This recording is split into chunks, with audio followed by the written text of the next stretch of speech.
Jason, I watched Sonicsgate. I think I'm the last person that works in sports in Seattle to watch it, but I finally watched it, and it was amazing. Thanks. Congratulations on your success. Thank you. It's great. But before we get into that, let's talk about you a little bit, the filmmaker. Obviously, you must be from the Northwest. Yes, I'm from Seattle, born and raised, North Seattle, actually. And you've been a Sonics fan, obviously, for how long? I mean, pretty much my whole life.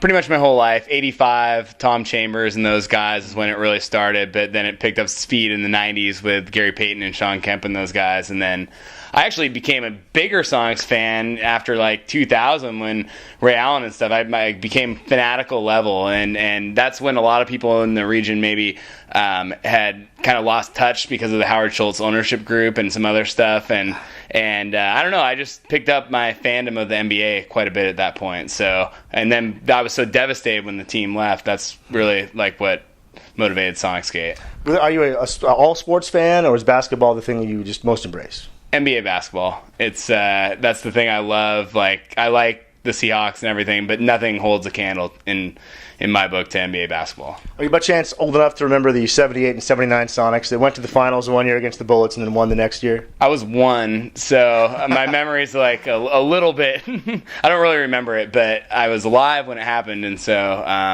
and definitely like making Sonicsgate and talking to people. That's memory that a lot of people in this region cherish, and we really wanted to make sure we didn't focus just on the time that we were Sonic fans, like the 90s and stuff. We really, we talk about the 70s championship too. So I personally was 8 years old, and I fell in love with the Sonics those years. I was lucky enough to be able to go to some of those games during the stretch run, and it was incredible. And like you said, in the 90s, then like the 96 finals. Yeah. Against the Bulls, I was lucky enough to cover 2 of those games, and so I tell you, I'm right there with you. There with you.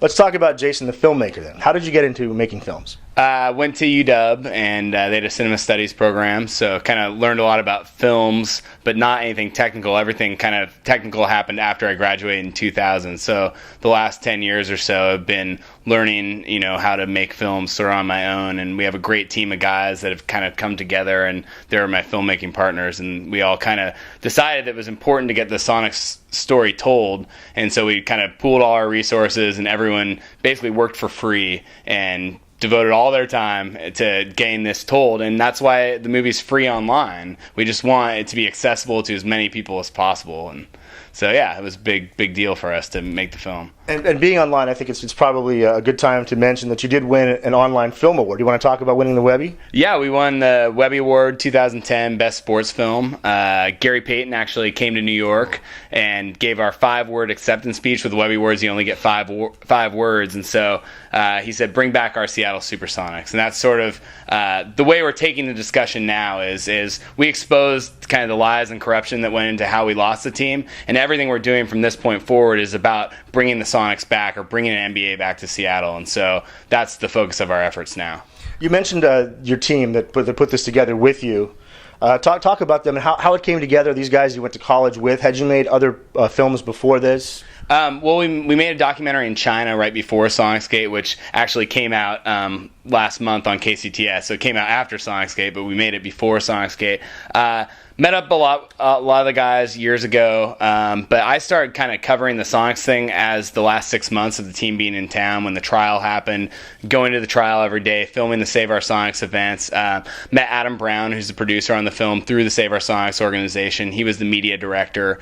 And then after the team left and the mayor sold our city out, then we kind of took a year off, went to China, made this other film, and then things kind of picked up. Adam came into the fold, learned how to edit. We started doing interviews, scheduling interviews with all kinds of people, politicians, ex-players, and then we were off to the races. We set a deadline to premiere the movie online October 12th, before we'd even shot 50% of the movie, and we just knew that it was urgent to get our story told. Beginning of the next NBA season, there was a big mayoral election that ended up getting ousted early in the primary, but we really wanted to release the movie and kind of help influence things politically, because politics were a big part of the Sonicsgate story. Absolutely. And for those who haven't seen it, and hopefully this interview will encourage people to see it, how can somebody view this film? You can go online to sonicsgate.org. and the whole 2-hour movie is available for free. There's also a bunch of extra features. There's evidence. You can look at all the court transcripts. You can look at the settlement agreement that the mayor signed. You can look at bonus features. We just released a new video about bringing back the Seattle Supersonics. Has interviews with all our current NBA guys out of Seattle: Jamal Crawford, Brandon Roy, Nate Robinson, all these guys talking about bringing back the Sonics. So now, the obvious question is, why do this? I mean, it must have cost you a lot of money. Did you have investors? We had one executive producer. His name's Camp Jones, and he and I were the guys who went to the trial every day. And he was really the guy who said, we need to release this for free online, and whatever we need to kind of pay for flying to Gary Payton in Vegas to do the interview, or flying to Denver to interview George Karl. He was going to cover those costs as long as we would make the movie for free online, and it would stay there forever as a kind of record as to all the people who screwed up and let our basketball team go. So they're forever going to have to answer to Sonicsgate.org. So what's in it for you? Well, I mean, as a filmmaker, I mean, it's great to get our work seen. So 250,000 people have watched the movie online. We won not only the Webby Award, but Sports Illustrated named us the most persuasive grassroots film of 2009. We've been reviewed by somewhat 100 publications.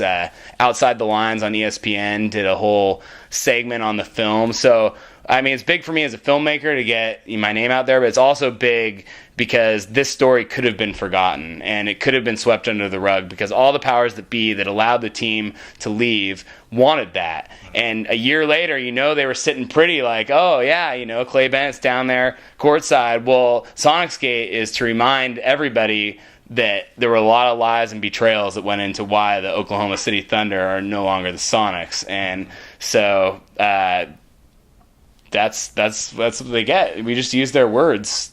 So you haven't made any money off of this film so far? We haven't made any money. Tonight, we're here at Nectar. They're throwing a charity event for Sonicsgate, and so there's ongoing costs. Educational institutions email us and say we want to use this in our sports business curriculum. We mail them free DVDs. Even if fans, email us, sometimes we give them free DVDs. We really just are about spreading the message. And if NBA basketball comes back to Seattle and we get to sit there and watch the Sonics 41 nights a year in the city of Seattle, then mission accomplished. Everything else will fall into place how it's supposed to. But our number one goal the whole time has been to bring the Sonics back to Seattle and to teach people about how things went down here and how wrong it was. Has anybody from the NBA front offices, official offices, ever reached out to you to discuss the film or to dispute anything? No, I mean, we definitely reached out to David Stern to be interviewed for the film. We have stopped by their NBA headquarters a couple of times when we were out in New York showing the movie, dropped off DVDs and invitations to our screenings. At the NBA headquarters? At the NBA headquarters, yeah. I believe the address is 666 Fifth Avenue, New York. It really is. I'm not kidding. But anyway, we dropped off invitations, and we never heard back from David. So, David, Sonicsgate.org. If you want to watch the film. Oh, I bet he knows. He doesn't want to. He knows. He knows. Doesn't want to admit it. So has this launched your career? Do you have an agent now? Have you got a big project in the works? No agents yet, but we actually do have a new sports-related project in the works. We're making a documentary on NFL kickers, and we've shot about 75% of it. Interviewed kickers likes of Morton Anderson, Gary Anderson, Jan Stenerud, Tom Dempsey, Kevin Butler from the Bears. So it's been pretty awesome process going around and meeting these football guys. Football isn't necessarily my sport, as I mentioned, but Ian Connors, our cinematographer, it's kind of his baby project. So he's directing that, and Adam and I are producing it, and Darren, our editor, is editing it with us. So it's the same team that brought you Sonicsgate. It's going to be bringing you the kicker. Will this film be straight to the internet then, or is this something that you plan to release in theaters? You want to find a distributor? Yeah, this is going to be a different strategy. We made some great connections at ESPN and some of these other television networks and in the sports community. So we're hoping that we could premiere it on an HBO or NFL Films or ESPN 30 for 30 or something. Hopefully to coincide with the beginning of football season next year. But we'll see. We still have some interviews to shoot, a little bit more traveling to do, and then the whole post-production process, which can take a while. I mean, Sonicsgate was so well done. I find it amazing that you're not actually being paid to make films at this point. We're working on that. We're working on that soon. Well, Jason, best of luck. Congratulations. I really appreciate your time. All right. Thanks very much.